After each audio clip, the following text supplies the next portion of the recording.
How you doing, everybody? Listen, I hope you're all well. It's Wednesday the 24th of September 2014 and it's coming up to 4:30 in the afternoon. I wasn't going to make this video and then something happened. I was on the internet, I saw something else and I decided I'm going to make it. And I had a few notes written out and I had to do it because basically my general thrust on this whole thing is in what I've said, the intro into this little video, you know, the caption that I used, and it's based on the fact that what happened in 9/11 2001 in New York City was a whole sequence of miraculous events that never happened before in the history of mankind, and they've never happened since and will never happen again since, but they happened on that day. And they were momentous because they changed American and world history. Essentially, world and American history was changed on that day. New bogeymen were introduced onto the picture, and I knew as I watched it the whole day. I was glued to it. I knew it was. I knew society would be changed forever as a result of it. Anyway, so what I've done is my little video here today, it deals with nine facts, and I've tried to make them as sort of unemotional as possible, the facts. I've tried to just deal with them as scientific, sequential facts. I haven't done them all in chronological order, but I just want to whiz through them here. And if you want to check any of them, you can look them all up. They're fairly straightforward to look up. But anyway, so I'm going to start off. The other thing is that at the end of this video, I have to put in a little caveat to explain, because it'll sort of give you a bit of an overview of why I made the video in the first place. Okay. The first thing is, commercial aluminium aircraft are not capable of flying at 500 miles an hour in dense air. And that's a fact. If you try and fly an ordinary commercial airliner at that kind of speed, flat out, in dense air, at a low altitude, you lose control of the aircraft, or else what happens is, if that doesn't happen, that's generally what happens, the aircraft will plummet to the ground because you won't have any control over it. Because the forces at work are colossal on the wings. The wings that get torn off, that's the other alternative. The wing tips, you lose the wing tips when you get torn off. There's too much resistance. You know, aircraft are designed, those commercial aircraft are designed to fly at 500 and 600 miles an hour at 35,000, 25,000 feet where the air is thin. Okay? It slices through the air. Now, that's a fact. Next fact is, commercial aluminium aircraft cannot fly through tempered steel reinforced buildings. It's not possible. Some of them, some parts of the aircraft would, but a lot of it would just fall to the floor, fall to the ground. Okay? That's a fact. You can look all that up. Just you have to think about it. Think about what we're talking. We're talking about soft aluminium, soft metal, little tensile strength, not all that strong either, up against steel, reinforced steel, surrounded by concrete, and so a lot of it was tempered steel. Okay.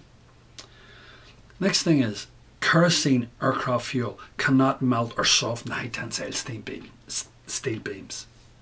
That's a fact. You have to think about that. There's two levels of temperature going on. One level is a kerosene, which is kind of like at this level, and then in order to affect steel, you've got to jump maybe another 600 to 900 degrees higher to do anything to the steel. Just a simple thing. Down below me here, not 20 foot away from me, I have a boiler. An old boiler. It's about 35 years old. It was made out of good German steel. And it's fueled by kerosene. And every year I put between, I used to, I don't anymore, but I used to put about 1,500, 2,000 litres of kerosene over the year into it. Alright?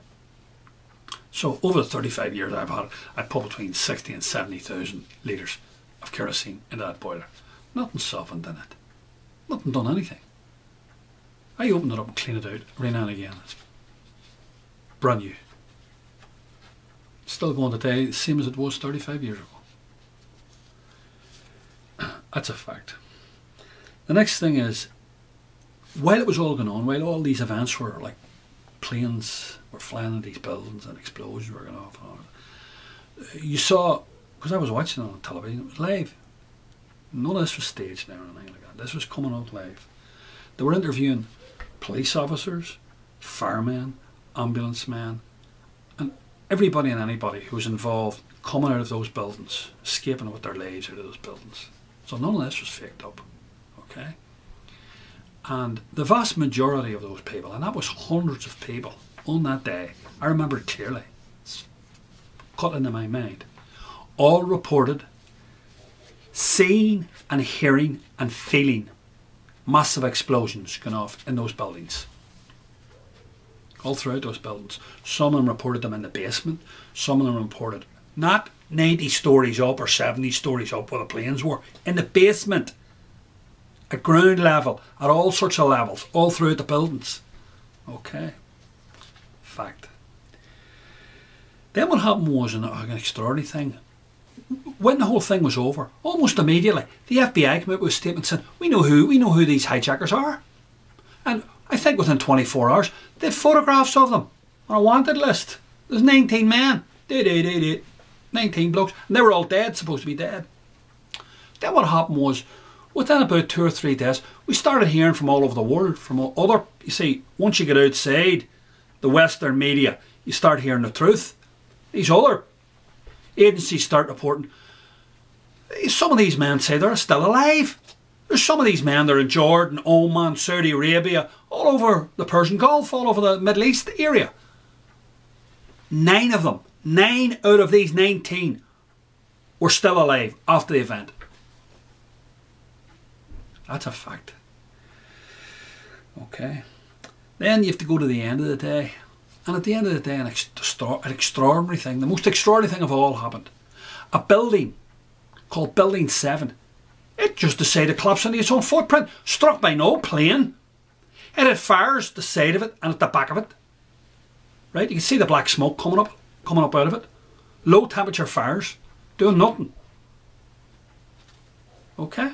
And all of a sudden, around 5 o'clock, it goes into its own footprint at free fall speed.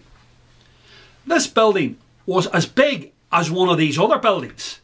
These other buildings were about 100, 105 stories high, but they had a little narrow footprint. This building 7 had almost double the size of the footprint of one of those other buildings.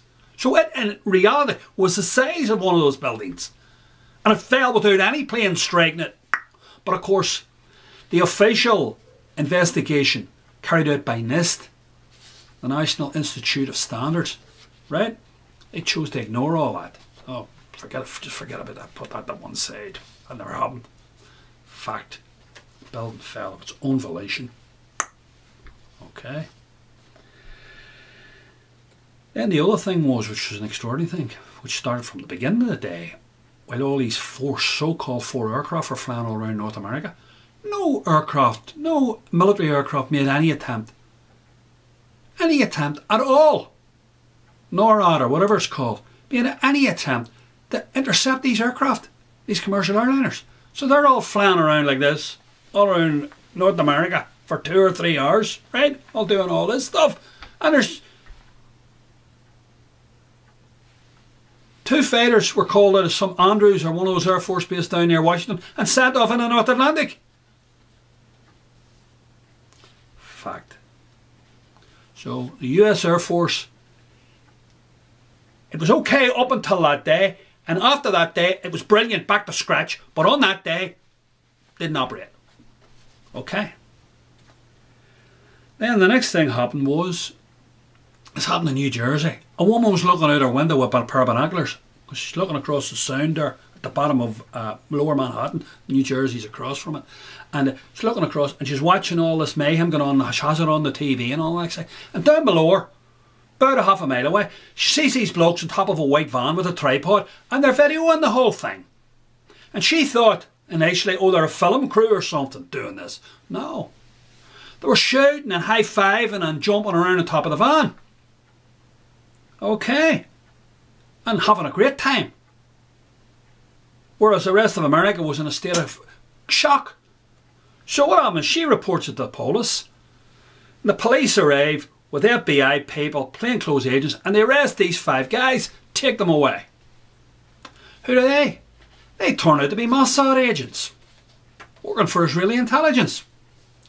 So they obviously had plenty of forewarning of what was going to take place. They're there to video it and photograph it all, okay? And if they knew about it and they'd forewarning of it, obviously American intelligence did, obviously the NSA did, obviously the CIA did, obviously the FBI did. Need I go on? Fact. Okay, look it up. You can Google all these things, by the way. No, like I didn't make these up. Okay, just Google them if you're not happy with it. Okay. And the final thing was the Pentagon. The Pentagon's the biggest building in the world. All right. Surrounded, it has its own security system, all the rest of it. Has the most supposedly the most advanced surveillance system in the world, monitoring it and all the rest of it. They can't show us a plane. Can't show us a plane from a mile say out flying into the building. To show us something, a big thing like a big squib going off. No photographs of a plane, no video of the plane approaching, no nothing. Fact. So whoever designed that surveillance system is obviously a Mickey Mouse candidate. He's a candidate for Mickey Mouse or Charlie Chaplin because he doesn't know his arse from his elbow. But these are 9. I think I've gone through them all. Yeah, these are 9 facts.